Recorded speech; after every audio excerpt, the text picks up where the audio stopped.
The demand to be safe in relationship inevitably breeds sorrow and fear. This seeking for security is inviting insecurity. Have you ever found security in any of your relationships? Have you? Most of us want the security of loving and being loved. But is there love when each one of us is seeking his own security, his own particular path? We are not loved because we don't know how to love. What is love? The word is so loaded and corrupted that I hardly like to use it. Everybody talks of love. Every magazine and newspaper and every missionary talks everlastingly of love. I love my country. I love my king. I love some book. I love that mountain. I love pleasure. I love my wife. I love God. Is love an idea? If it is, it can be cultivated, nourished, cherished, pushed around, twisted in any way you like. When you say you love God, what does it mean? It means that you love a projection of your own imagination, a projection of yourself clothed in certain forms of respectability according to what you think is noble and holy. So to say, I love God, is absolute nonsense. When you worship God, you are worshipping yourself, and that is not love. Because we cannot solve this human thing called love, we run away into abstractions. Love may be the ultimate solution to all man's difficulties, problems, and travails. So how are we going to find out what love is? By merely defining it? The Church has defined it one way, society another, and there are all sorts of deviations and perversions. Adoring someone, sleeping with someone, the emotional exchange, the companionship. Is that what we mean by love? That has been the norm, and it has become so tremendously personal, sensuous, and limited that religions have declared that love is something much more than this. In what they call human love, they see there is pleasure, competition, jealousy, the desire to possess, to hold, to control, and to interfere with another's thinking. Knowing the complexity of all this, they say there must be another kind of love, divine, beautiful, untouched, uncorrupted. Throughout the world, so-called holy men have maintained that to look at a woman is something totally wrong. They say you cannot come near to God if you indulge in sex. Therefore, they push it aside, although they are eaten up with it. But by denying sexuality, they put out their eyes and cut out their tongues, for they deny the whole beauty of the earth. They have starved their hearts and minds. They are dehydrated human beings. They have banished beauty because beauty is associated with a woman. Can love be divided into the sacred and the profane, the human and the divine, or is there only love? Is love of the one and not of the many? If I say, I love you, does that exclude the love of the other? Is love personal or impersonal, moral or immoral, family or non-family? If you love mankind, can you love the particular? Is love sentiment? Is love emotion? Is love pleasure and desire? All these questions indicate, don't they, that we have ideas about love, ideas about what it should or should not be, a pattern or a code developed by the culture in which we live. So to go into the question of what love is, we must first free it from the encrustation of centuries, put away all ideals and ideologies of what it should or should not be. To divide anything into what should be and what is the most deceptive way of dealing with life. Now, how am I going to find out what this flame is which we call love? Not how to express it to another, but what it means in itself? I will first reject what the church, what society, what my parents and friends, what every person and every book has said about it, because I want to find out for myself what it is. Here is an enormous problem that involves the whole of mankind. There have been 1,000 ways of defining it, and I myself am caught in some pattern or other according to what I like or enjoy at the moment. So shouldn't I, in order to understand it, first free myself from my own inclinations and prejudices? I am confused, torn by my own desires, so I say to myself, first clear up your own confusion. Perhaps you may be able to discover what love is through what it is not. The government says, go and kill for the love of your country. Is that love? Religion says, give up sex for the love of God. Is that love? Is love desire? Don't say no. For most of us it is. Desire with pleasure, the pleasure that is derived through the senses, through sexual attachment and fulfillment. I am not against sex, but see what is involved in it. What sex gives you momentarily is the total abandonment of yourself. Then you are back again with your turmoil. So you want a repetition over and over again of that state which there is no worry, no problem, no self. You say you love your wife. In that love is involved sexual pleasure, the pleasure of having someone in your house to look after your children, to cook. You depend on her. She has given you her body, her emotions, her encouragement, a certain feeling of security and well-being. Then she turns away from you. She gets bored or goes off with someone else, and your whole emotional balance is destroyed. And this disturbance, which you don't like, is called jealousy. There is pain in it, anxiety, hate and violence.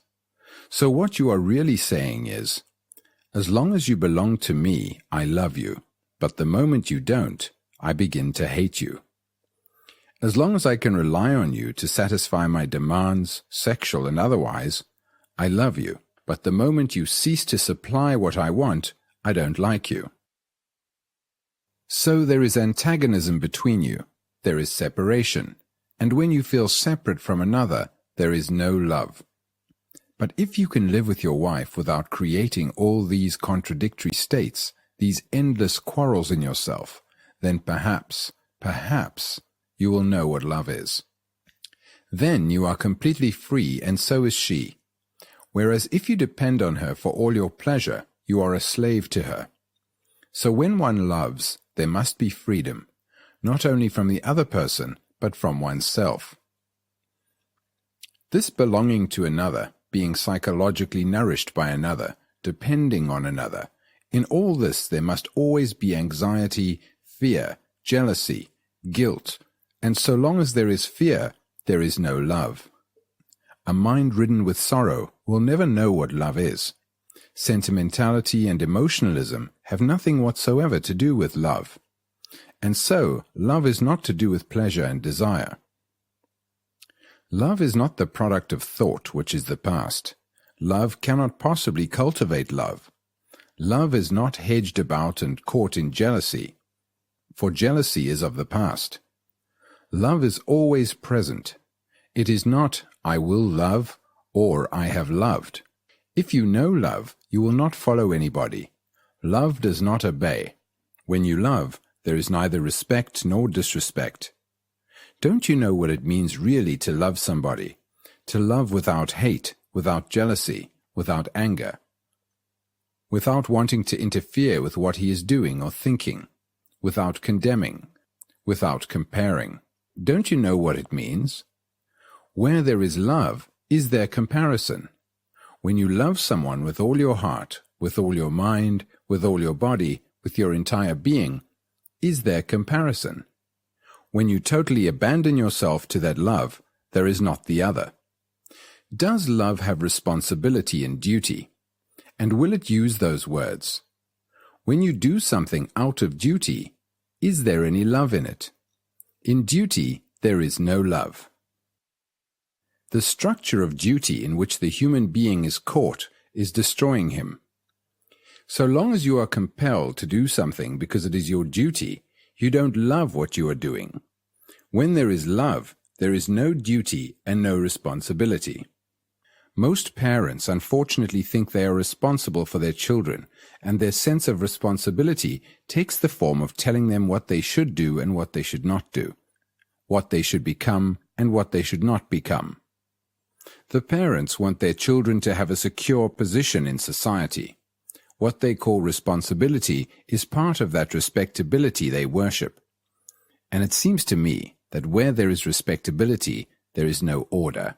They are concerned only with becoming a perfect bourgeois. When they prepare their children to fit into society, they are perpetuating war, conflict, and brutality.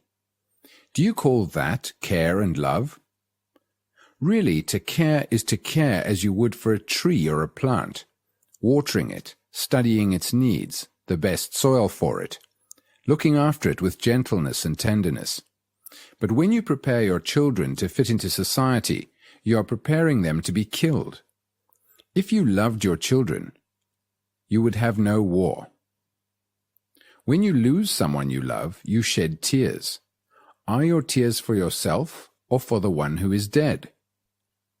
Are you crying for yourself or for another? Have you ever cried for another? Have you ever cried for your son who is killed on the battlefield? You have cried, but do those tears come out of self-pity, or have you cried because a human being has been killed? If you cry out of self-pity, your tears have no meaning because you are concerned about yourself. If you are crying because you are bereft of one in whom you have invested a great deal of affection, it was not really affection. When you cry for your brother who dies, cry for him. It is very easy to cry for yourself because he is gone. Apparently you are crying because your heart is touched, but it is not touched for him. It is only touched by self-pity, and self-pity makes you hard, encloses you, makes you dull and stupid. When you cry for yourself, is it love? Crying because you are lonely, because you have been left, because you are no longer powerful, complaining of your lot, your environment, always you in tears. If you understand this, which means to come in contact with it as directly as you would touch a tree or a pillar or a hand, then you will see that sorrow is self-created. Sorrow is created by thought. Sorrow is the outcome of time. I had my brother 3 years ago. Now he is dead. Now I am lonely, aching. There is no one to whom I can look for comfort or companionship, and it brings tears to my eyes. You can see all this happening inside yourself if you watch it. You can see it fully, completely in one glance, not take analytical time over it. You can see in a moment the whole structure and nature of this shoddy little thing called me. My tears, my family, my nation, my belief, my religion. All that ugliness, it is all inside you. When you see it with your heart, not with your mind, when you see it from the very bottom of your heart, then you have the key that will end sorrow. Sorrow and love cannot go together, but in the Christian world they have idealized suffering, put it on a cross and worshipped it, implying that you can never escape from suffering except through that one particular door, and this is the whole structure of an exploiting religious society. So when you ask what love is, you may be too frightened to see the answer. It may mean complete upheaval. It may break up the family. You may discover that you do not love your wife or husband or children. Do you? You may have to shatter the house you have built. You may never go back to the temple. But if you still want to find out, you will see that fear is not love. Dependence is not love. Jealousy is not love. Possessiveness and domination are not love. Responsibility and duty are not love. Self-pity is not love. The agony of not being loved is not love. Love is not the opposite of hate, more than humility is the opposite of vanity. So if you can eliminate all these, not by forcing them, but by washing them away as the rain washes the dust of many days from a leaf, then perhaps you will come upon this strange flower which man always hungers after. If you have not got love, not just in little drops but in abundance, if you are not filled with it, the world will go to disaster. You know intellectually that the unity of mankind is essential, and that love is the only way. But who is going to teach you how to love? Will any authority, any method, any system tell you how to love? If anyone tells you, it is not love. Can you say, I will practice love? I will sit down day after day and think about it. I will practice being kind and gentle and force myself to pay attention to others? Do you mean to say that you can discipline yourself to love? Exercise the will to love. When you exercise discipline and will to love, love goes out of the window. By practicing some method or system of loving, you may become extraordinarily clever or more kindly or get into a state of non-violence, but that has nothing whatsoever to do with love. In this torn desert world, there is no love, because pleasure and desire play the greatest roles. Yet without love, your daily life has no meaning. And you cannot have love if there is no beauty.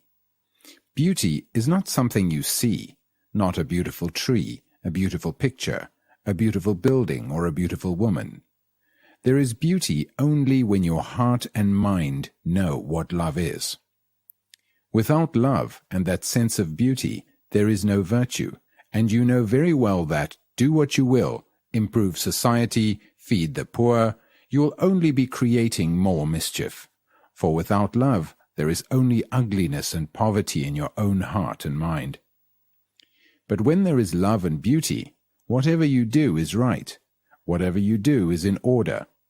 If you know how to love, then you can do what you like, because it will solve all other problems. So we reach the point, can the mind come upon love without discipline, without thought, without enforcement, without any book, any teacher or leader? Come upon it as one comes upon a lovely sunset? It seems to me that one thing is absolutely necessary, and that is passion without motive. Passion that is not the result of some commitment or attachment. Passion that is not lust. A man who does not know what passion is will never know love, because love can only come into being only when there is total self-abandonment. A mind that is seeking is not a passionate mind, and to come upon love without seeking is the only way to find it. To come upon it unknowingly and not as the result of any effort or experience. Such a love, you will find, is not of time. Such a love is both personal and impersonal, is both the one and the many. Like a flower that has perfume, you can smell it or pass it by. That flower is for everybody, and for the one who takes trouble to breathe it deeply and look at it with delight.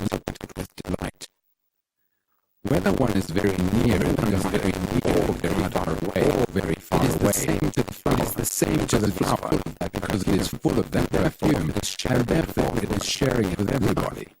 Love is something that is new, fresh, alive. It has no yesterday and no tomorrow. It is beyond the turmoil of thought. It is only the innocent mind which knows what love is.